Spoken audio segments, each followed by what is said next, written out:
सिर्फ और सिर्फ एक राजनीतिक हथकंडा है जिसको हमारे प्रधानमंत्री जी कहते हैं एक रहोगे सेफ रहोगे। में था जब अंग्रेज किया था फूट डालो और शासन करो की नीति, और हिंदू मुस्लिम सिख ईसाई हम सब भाई भाई कि बटोगे तो कटोगे, ये शब्दों का प्रयोग करना चाहिए एक मुख्यमंत्री को। लगता है कि नीतीश कुमार जी एक एक महिलाओं का दर्द सुन पाएंगे? पॉसिबल ही नहीं है। हर रोज हमारे प्रदेश में एक न एक बच्ची किसी न किसी का शिकार बन रही है। क्या उसके घर पे जाइएगा और उसकी माँ से मिलिएगा और पूछिएगा उनके दर्द को? है आप में हिम्मत?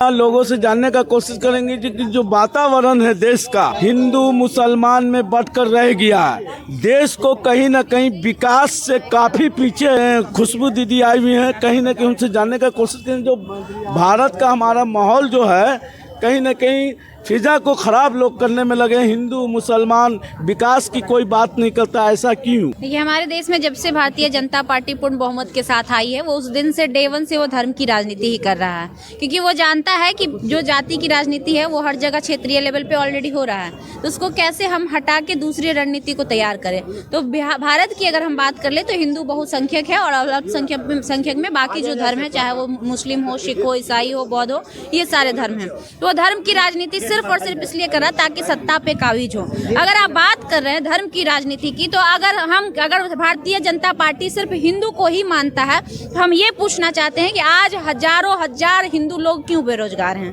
अगर वाकई हिंदू के प्रति भारतीय जनता पार्टी का प्रेम है तनिक भी, अगर वो प्रेम करते हैं हिंदू से, तो थोड़े देर के लिए अल्पसंख्यक को परे रख दीजिए। हिंदू में हजारों हजार लोग क्यों बेरोजगार हैं? हिंदुओं को कम से कम जो 2 करोड़ का वादा किया गया था, तो अभी तक पिछले 10 सालों से अभी तक देता तो 20 करोड़ लोगों को रोजगार मिलना चाहिए था। बिहार में भी कई सारे लोगों को मिलता। तो हिंदू के साथ हिंदू के प्रति भी उनका कहाँ प्रेम है? ये सिर्फ और सिर्फ एक राजनीतिक हथकंडा है जिसको अपनाकर जनता में एक समय था जब अंग्रेज किया था फूट डालो और शासन करो की नीति, और वही नीति फिर से हमारे देश में अपनाई जा रही है। दुख सिर्फ इस बात का है कि उस समय विदेशी थे और इस समय हमारे देश के लोग वो कर रहे हैं। सिर्फ इस बात का तकलीफ है जो उम्मीद नहीं था हम लोगों को। एक बात और है मैडम, जहां हमारे प्रधानमंत्री जी कहते हैं एक रहोगे सेफ रहोगे, वहीं योगी आदित्यनाथ जी कहते हैं मुख्यमंत्री उत्तर प्रदेश की बटोगे तो कटोगे, ये शब्दों का प्रयोग करना चाहिए एक मुख्यमंत्री को। एक बात बताइए, देश हमारा आज एक है या पहले एक था? हम सभी नेताओं से पूछना चाहेंगे। हमारा देश सेकुलर था, एक समय में नारा चला था हिंदू मुस्लिम सिख ईसाई हम सब भाई भाई, तो कहीं ना कहीं तब हम एक थे।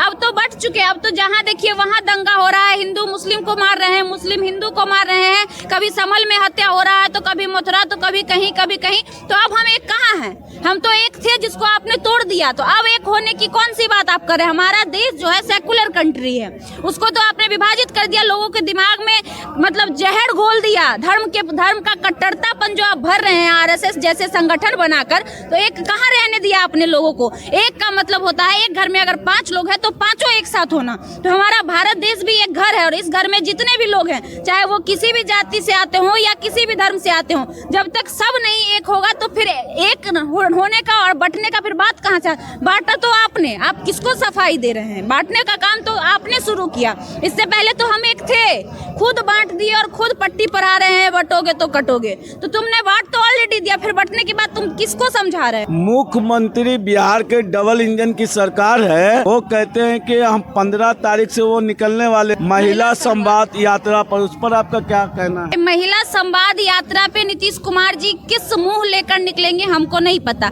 हालांकि शुरू के 5 साल उनके वाकई बहुत अच्छे थे, इसमें कहीं से कोई दो राय नहीं है। शुरू के 5 साल उन्होंने महिलाओं के लिए बहुत सारा काम किया, जैसे पंचायती राज में 50% का दर्जा देना, वो इनका बहुत बड़ा पहल था। महिलाओं को स्कूल भेजने के लिए तरह तरह के स्कीम लाना, चाहे वो साइकिल योजना हो, चाहे वो ड्रेस योजना हो, चाहे वो जो भी हो, वो सारे स्कीम अच्छे थे। लेकिन अब उसके बाद 2005 से 10 वाला रीजन छोड़कर 10 से लेकर आज 24, यानी कि अगले साल 25 आने वाला है, 15 साल लगभग हो जाएंगे। 15 साल में वो कहाँ महिलाओं के लिए दूसरा नया क्या किया, आप हमें बताइए। और महिला की बात कर रहे हैं, उन्होंने 2016 या 15 में ही दारूबंदी हुआ था। सबसे ज्यादा अगर 2016 में 16 में हुआ था। सबसे ज्यादा अगर बिहार में लोग परेशान था तो दारू को लेकर था। उन्होंने कहा कि हम दारूबंदी कर देंगे तो महिलाएं जो है सुरक्षित हो जाएगी, पति उसको गाली नहीं देगा, पति उसको रोड पे घसीट के नहीं मारेगा। लेकिन आज भी हर घर में दारू मिल रहा है और हर घर की महिलाएं प्रताड़ित हो रही है। तो क्या बात करेंगे, ये तो नीतीश कुमार जी ही बताए। और उसमें खर्चा कितना आ रहा है?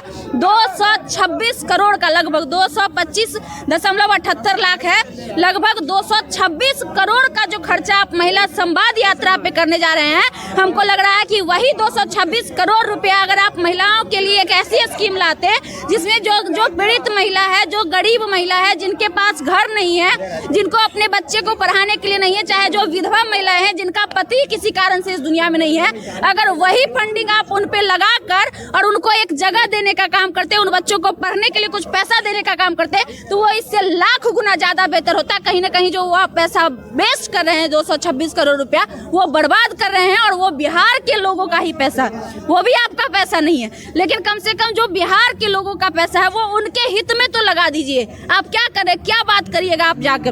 आपके पास इतना वक्त नहीं है कि आप घर पर जाकर एक महिला की कहानी सिर्फ सुन सके। इतनी महिलाएं हमारे बिहार में पीड़ित है। हम लोग जब एक खबर चलाते हैं महिला पे तो 10 गो फोन आता है, मैडम हमारे घर में ये प्रॉब्लम है, मैडम हमारे साथ ये लड़की नहीं है किया, हमारी लड़की के साथ गलत हो रहा है।